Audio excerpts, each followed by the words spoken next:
Okay, delighted to say I'm joined by Paddy McGill of Ocean FM. We want to talk about all things Donegal and the Donegal Football Championship.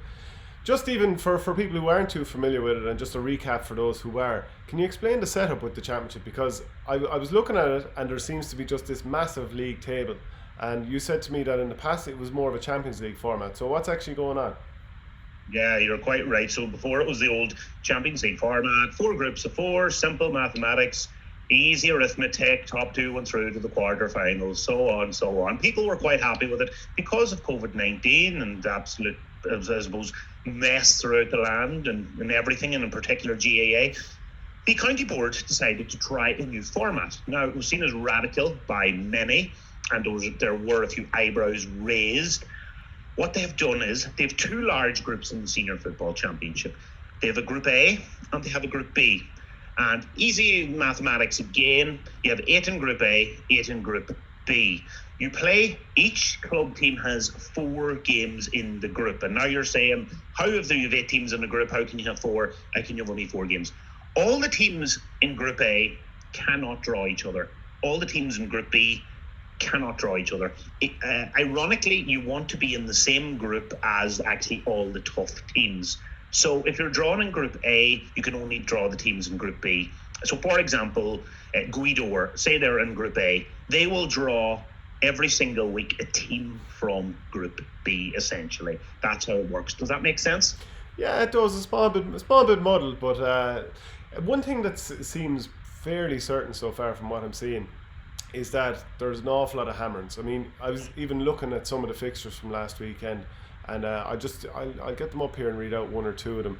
For example, yeah, and while you're getting that up, I suppose what I must explain is, so listen, every team is 4. So if you're in Group B, you'll play 4 teams from Group A. If you're in Group A, you'll play 4 teams from Group B. And what happens then, Shane, this is I suppose, what people are not getting. Now, Cavan have a similar, I say, not exactly the same club championship. What happens is, when every team plays their game, they go in then to one big league table at the end. So at the moment, if you're looking on the Donegal GAA website or various Twitter platforms of the local journalists, all the teams after each round of games are put into one big league table. And it's a bit like the pandemic. There's just loads of clusters right around the middle and at the bottom. So it does make it fascinating, yeah. Okay. Well, just some of the fixtures from the weekend, or some of the results. Naomh Conaill, they absolutely battered Termon 6-18 to 14 points. For Masters, it wasn't that much of a hammer, but they beat Dunlow 4-10 to 114. Guidor beat St. Noel's out the gate 4-11 to 5 points. And then just to go down to the Kilcar game, 423 to 111 against Michael Murphy's Glenswilly. Even St. Eunan's 313 to 6 points against Killybegs. So it's fairly clear there's like the elite, and then there's everyone else. Exactly. What's happening is it's almost become a microcosm of the inter-county game, Shane. You have 4 teams at the moment that are street lights ahead of the rest. Now, some will say St. Michael's, Colm McFadden, Christy Toys Club. Some will say they're 5th and they're not far off. But overall, they may take out a big scalp. There are 4 teams who are so far ahead of the rest. We have the current champions, Naomh Conaill. We have Kilcar, who won it a couple of years ago. Of course, the McHughes, McBreartys, etc.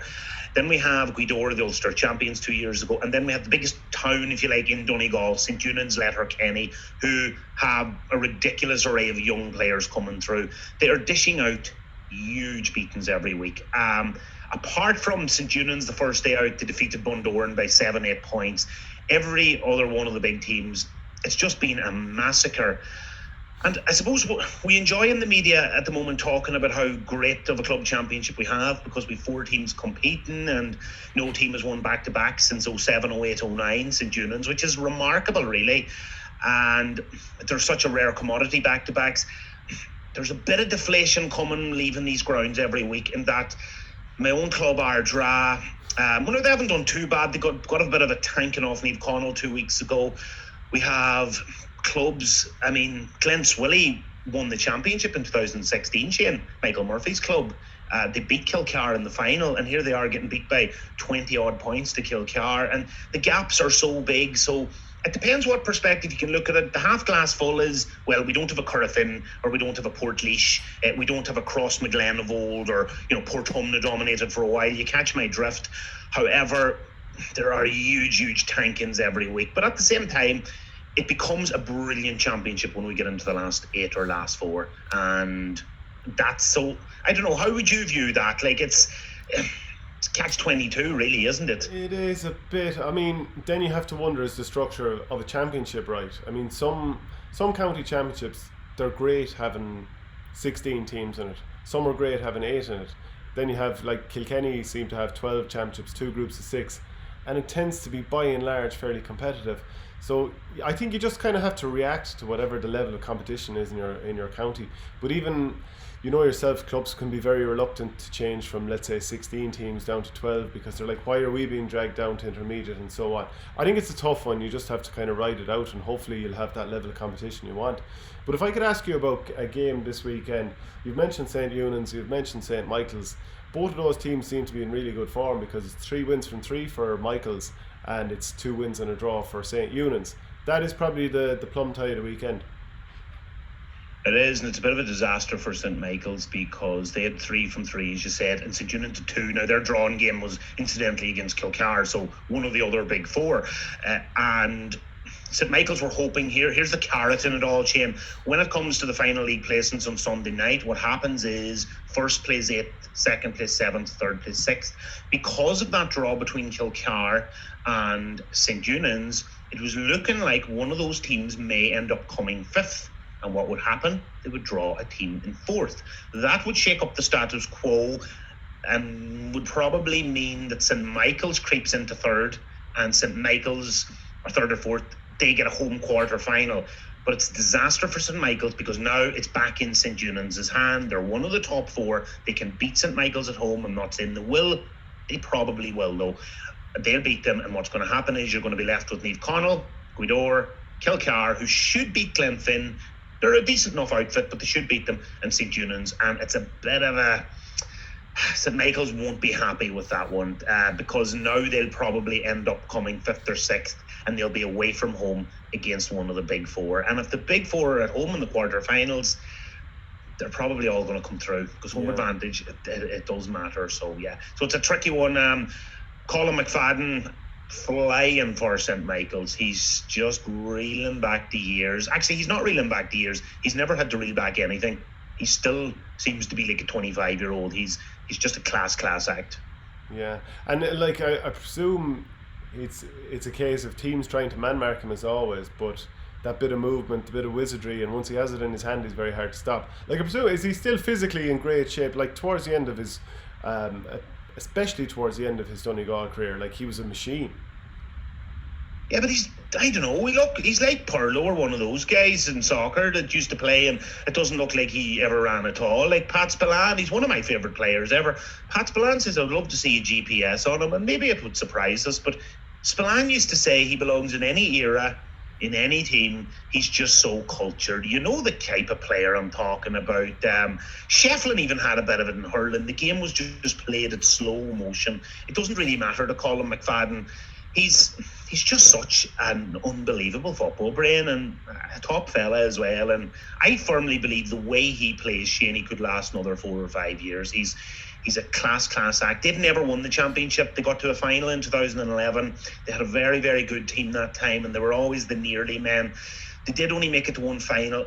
They were probably underachievers, but listen, they're hard old buggers to win, as many people would say. You know, just going back to my stat, Shane, you know, and I've reeled this out in my own podcast 50 times, and people are probably sick of it, but there's more of a national platform. So, like I mentioned, the title hasn't been retained since 07, 08, 09. There are only 2 other counties in Ireland in the Club Football Championship where there hasn't been a back-to-back in that time, and that's the Wexford Club Championship and the Tyrone Club Championship. I think they didn't have back-to-back winners since like 05, 06 or something like 04, that. 05, that in itself, it says a lot. And I don't know, Shane, I like it. We really, you ask me who's going to win it, it's impossible to call it. So I don't know, would you prefer a big 4 or a big 1? And say if you have the big 1, everybody else beating each other, like say Galway, you know what I mean? Yeah. No, I'd rather have unpredictability, even if you're going to have the group stages somewhat predictable. Yeah, I like the idea of a team just having a procession to the title is unbelievably boring. I'd say the only thing about Galway Championship though, it always seemed as if Corofin, they laboured through Galway somewhat, and maybe that's down to having their eyes on a bigger prize to some degree, having so many county players that they were sort of like timing their peak for a little later in the year. But they had most of their scares in the Galway Championship, and they tended to batter teams once they got out of there. Because like Annadown drew with them, Tuam Stars drew with them, Mount Bellew, my lock drew with them. Like these are semi-finals and finals, and yet then they go on and pace teams outside. So yeah, it is worrying though when there's too many pacings and it's a complete monopoly. But actually, you mentioned Glenswilly there earlier, and obviously they got pasted last week, but they've got Naomh Conaill, who were obviously the champions last year this weekend. Do you see an opportunity for them to turn it around, or do you expect them to be on the losing side again? Nah, I do. Yeah, they're. I hate the word transition, but they are in transition. They're a funny club in terms of they were only founded in 1982, Shane. What's very interesting about them is they're just outside Letterkenny. They were Division 4 of the Donegal League back in 2002, I think. What happened is they got a guy called obviously Michael Murphy and Neil Gallagher, and they were a tiny club. They refer to themselves actually as the wee club. And what's happening is they won 3 county championships, 11, 13, 16, so economical, came out of nowhere, won their championships. But the beauty for them is, and it's a snapshot of Donegal at the moment, Letterkenny is the big town. It happened in Clare and the hurling. Letterkenny is the big town, and it's sprawl now. So Glenswilly, Termon, maybe one or two other clubs to a lesser extent, they're going to be the benefactors of all of this. They're going to greatly benefit. And Glenswilly last week fielded 2 minor clubs, and they're going to go through 4 or 5 years. And yes, they won't have Michael Murphy, but they're a club that will. The future is very, very bright in terms of their numbers, in terms of their coaching, and Donegal football. I mentioned the demographics. Listen, the 2 top teams in the Roll of Honour are Gweedore and St Eunan's, both North Donegal. However, traditionally speaking, the last 40 years, even look at the 92 team that won the All-Ireland, a lot of the great players came from South Donegal, but the demographics has changed in the last 10 to 15 years. And I think the clubs in the south of the county could be in a little bit more trouble going forward. Yes, we have Kilcar at the moment, but it's a very small area, not much population. Naomh Conaill probably will last for another 10, 15 years, but population's going to be a big thing. And that's what's happening around Ireland. I noticed because of strong links with Clare. It used to be East Clare, these strong clubs, and then you see this sprawl of Ennis, and then you have all these clubs coming around there. So that's rural Ireland, and you know all about it being from Tipperary as well. But Glenswilly, they're going through a transition, but they're going to be in a great place going forward. And Kilcar are fascinating. Kilcar is tiny. I'm not sure if you've ever been there, but it is tiny. It's a tiny club, and the players that they just keep producing, remarkable.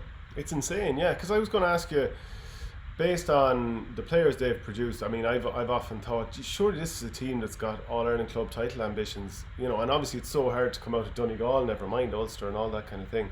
But would they be seen as heavy favourites in Donegal this year, or like you said, is it 3 or 4 and you could kind of throw a blanket over them? Changing, yeah. So at the start of the year, the favourites were Gweedore by the bookies. Then I think Naomh Conaill, or Kilcar were next. Naomh Conaill, St Eunan's. Look, before last year with 5 winners in 5 years.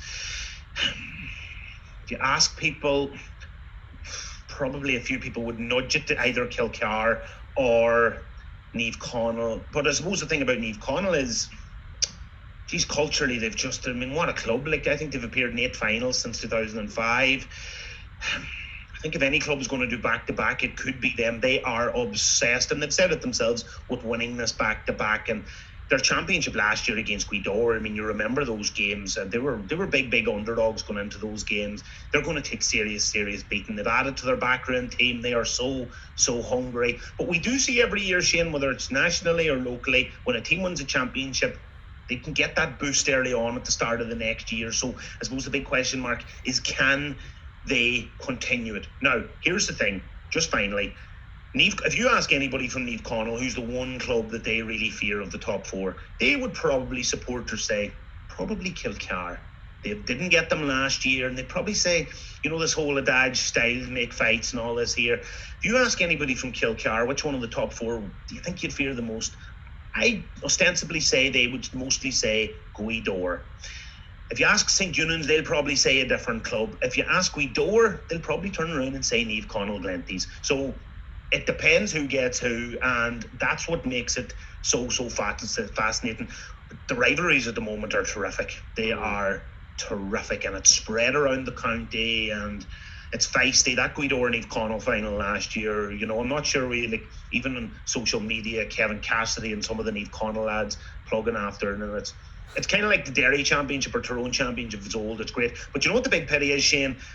It's a bit of a disaster we don't have an interprovincial club, because Donegal clubs are on a bit of a crest of a wave the last couple of years. You had Kilcar, just came short of Slotneil, who were at their zenith. You had Guidor won it. Niamh Connell had an off day against Kilcoo. They could have won it. So that's just the big pity. Glen Swilly got to it. Donegal clubs were finally getting a stranglehold in Ulster, and now this year it's going to be taken away. The big question is, though, will that favour Niamh Connell? Because we had various managers on the podcast saying, when you get to an Ulster final or an Ulster semi-final, maybe you can have one eye going into a county final and getting back to Ulster. So, listen, that's a bit of a disaster, no interprovincial, isn't it? Yeah, absolutely. And obviously, check out your Donegal podcast as well there for any viewers who are interested. Just finally then, in the Donegal Championship this weekend, there's a bit of relegation going on as well. And that and other games aside, is there anything else that's kind of piquing your interest? It's a bit like the Premiership Cross Channel. This weekend is probably there's more focus actually on the actual relegation. We know 7 of the 8 teams are going to go through to the last 8. Probably Bundoran will make up the 8th slot unless they get a hammering. Relegation is fascinating. Why? You have a number of clubs with huge traditions and championships at senior level. At Mayonar Dra, you have Killybegs. If Glen Swilly take another heavy beating and results don't go their way, they could end up in the relegation battle. How does that work? Bottom 4 goes into relegation, and then they play off against each other, and one team goes down. Because of the structure of this actual championship, and it's one big league table, we could end up with 6 or 7 teams on 2 points at the bottom of the table on Sunday night, Shane, and it's going to come down to score difference. So I think we had somebody on the podcast this week said we were going to need Jeff Stelling and Chris Kamara on to discuss. So we're going to need the calculators out. But you could have huge clubs who find themselves in that bottom 4, and it's going to be very interesting Sunday night. And all the games are at the same time, Shane, as you'd expect, 3:00 on Sunday. And then we're going to have a break week, then we're going to have a break then, and then we're going to belt into the quarterfinals. But it's fascinating. Do you know something, Shane? There was a bit of apathy towards the championship about 10, 12 years ago, but it's just become so competitive between the top teams, and it's so close now at the bottom. We've a good product up here at the moment, and attendances were up before COVID, so it was brilliant. Great stuff. Paddy McGill of Ocean FM and the Doing An Owl podcast, really appreciate you joining me, and I'm sure we'll chat again soon. Good man. Thanks, Shane.